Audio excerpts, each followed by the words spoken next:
This is Dolany TV, and guys, a big welcome back to NHL 17 here on the channel. Today, once more, the Edmonton Oilers franchise mode.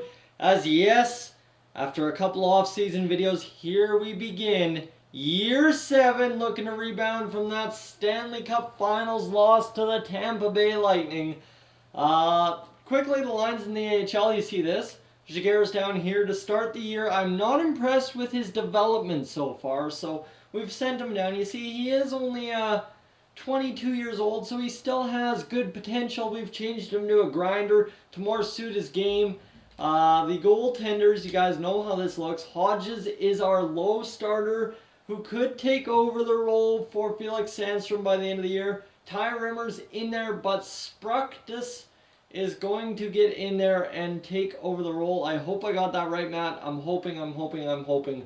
So that is the role in the AHL. And then the NHL, we've got our second round draft pick. Now, this isn't our first, but he is our first overall pick in the 2022 draft, being in the second round, the 59th overall pick. 84 offensive awareness, great shot, defensive awareness. He's on the fourth line. It doesn't matter to me.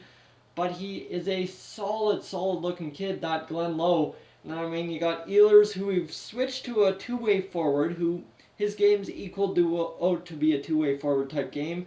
And then you got Goldobin up there on that top line. And you got Kobasu over here, and the Draisaitl-Puljujarvi combination. Puljujarvi went down in overall. His passing is still deadly. His offensive awareness is still good. So it should be absolutely insane to see what this team can do this preseason in net. If you guys missed last episode, Peter Mrazek is our new starting goaltender, 88 overall, elite potential. Guy is perfect for us, and he will be. So let's roll into some games, see what this team's gonna do, and hopefully we can figure out this preseason in a sweep type scenario. Let's go get it done here, guys. I'm really excited. Hopefully no injuries. The first game here, locker room chemistry sitting at an 82. We got to get our amateur scout out into the WHL, it looks like, for 5 weeks. Scouting the forwards there. Allocate budget, already have. And you know what? Auto-assign promotion nights as we get a 5-2 victory over top of Calgary. And then a 3-2 victory over top of Arizona. So averaging 4 goals a game. OT win against LA. Hey, I'll take it. That's solid. 4-3 loss to Anaheim. Okay, we're 3-1-0. No matter what, we can finish 3-3 and and we're going to finish 5-1-0. I don't know. Come on, against Vancouver, we need a big victory. And yeah, we must be salary cap compliant. You betcha, we get another victory.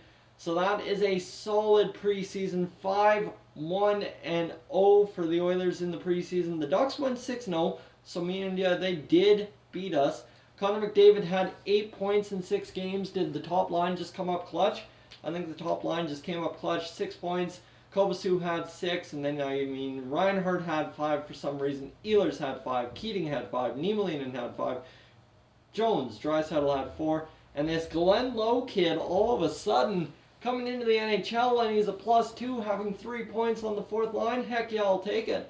That's what we're talking about, Lowe. Wolniski only had 1 assist, so not exactly the craziness we're expecting from Wolniski, but he'll get better. He will get better, and that's all that matters for us. He's only had 1 game in the NHL lifetime, and you know what? He scored a point, so let's not harp on the kid too much. .217 and a .923 save percentage for those 5 wins for Peter Mrazek. I quite enjoy that. That's a solid sign for us. Let's go get into this season started kind of scenario. We'll go the first 5 games and hopefully not blow it up. Let's see, all against 2 against division opponents, and then 1 against an Eastern Conference and 2 against the Central.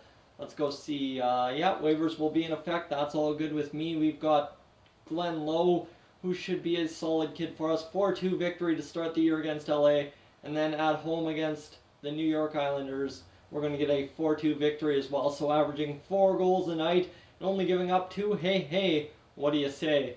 And against, 4-3 OT loss. That's not bad. Colorado, we need a big victory. We end up losing. We're 2-1-1 on the season. And we just need something here against San Jose. 3-0 victory. That's what I'm talking about. That's the kind of stuff we need 84 locker room chemistry. The Bakersfield Condors are 2-1-0. They're looking sharp, we're looking sharp. And we are sitting in a tie for second place in the Pacific Division. Okay, we need to get out to that big lead, first place lead, you know, the President's Trophy type stuff that we did last year. Austin Keating, 6 points in 5 games, a point a guy. And then, McDavid, 5 points. And Ehlers and Austin Keating seem to be this magical combination. Kobasu on that line as well. Puljujarvi, Draisaitl, Chychrun, Jones all leading the way, and then guys with 1 point, and then you got Dauphin, Goldobin, Riley, and Morrow all without points. Dauphin and Goldobin are our top line, second line kind of guys, so I'm kind of concerned there.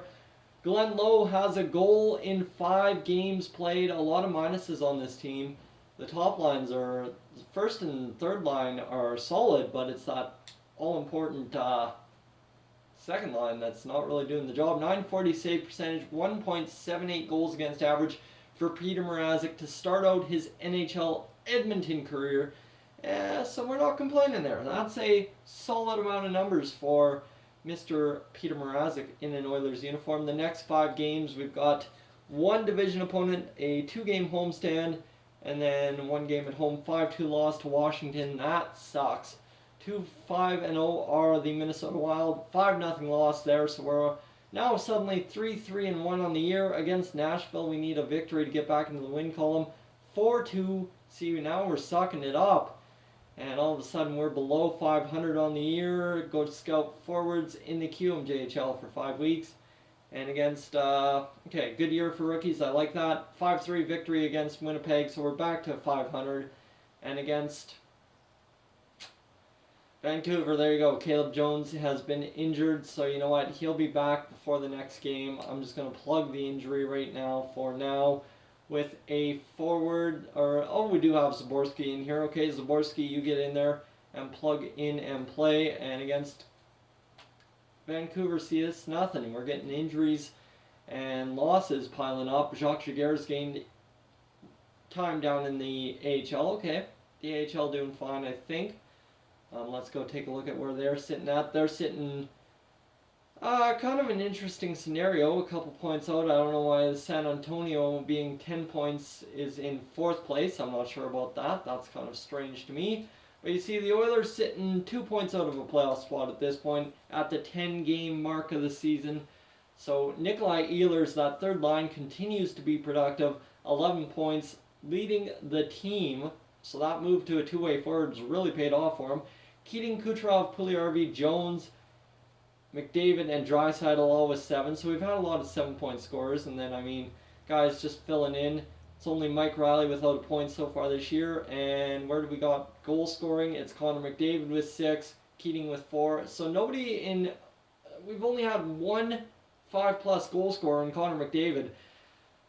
Goal scoring is at a premium for this Oilers team to start the year. We need to figure out how to change that, and I think doing that would come with a move to move Ehlers up to the second line, because he's been absolutely insane for us. So if we move Ehlers up to the second line, Goldobin's turned out to be a third line forward for us.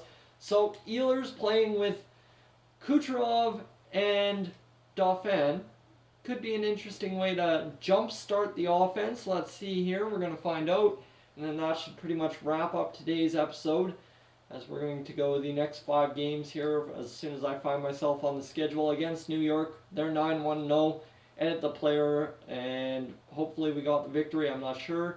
Zaborski got some morale for being dressed. Zaborski, I'm proud of you for being dressed, but we got to get our defensive leader, Caleb Jones, back into the fray.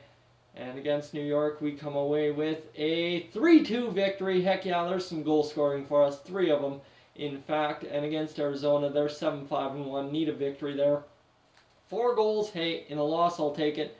I bet you that was our backup goaltender, Sandstrom, in there to face Arizona. Anyway, we're so far so good. And Caleb Jones, once again, injured.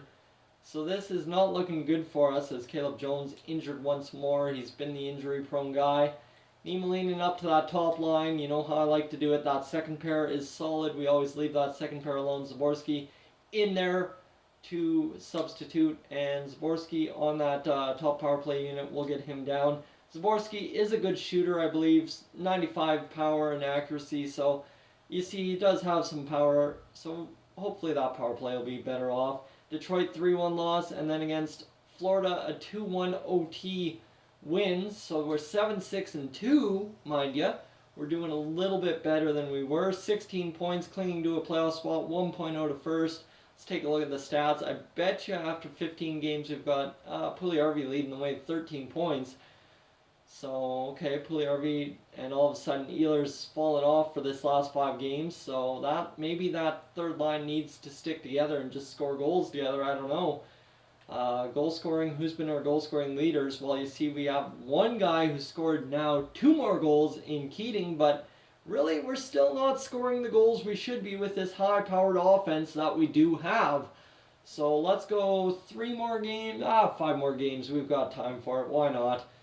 So we've got Florida done, so St. Louis, Chicago, Calgary, Carolina, and then Vancouver all in this swing, I guess, this 5-game swing. Michael Spruktis has been injured with an injured arm down there in the AHL. Spruktis was the name I'm looking for. That really sucks. Let's get Hodges back up there. Spruktis injured himself, which is not the way we wanted to go.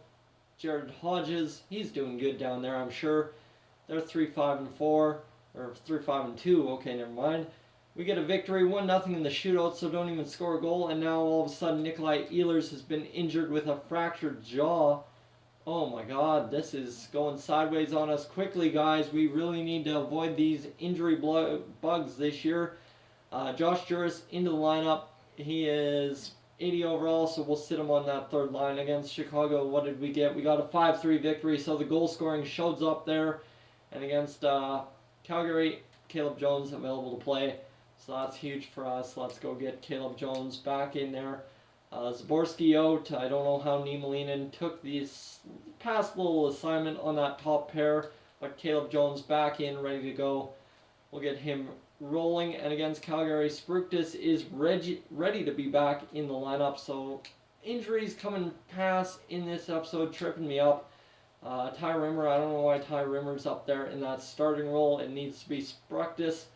Spruktis in that role, there we go. And we're going to go get into Calgary, see what goes on here. 5-0 loss, of course that's going to happen. Nikolai Ehlers ready to play, so we'll get him back in.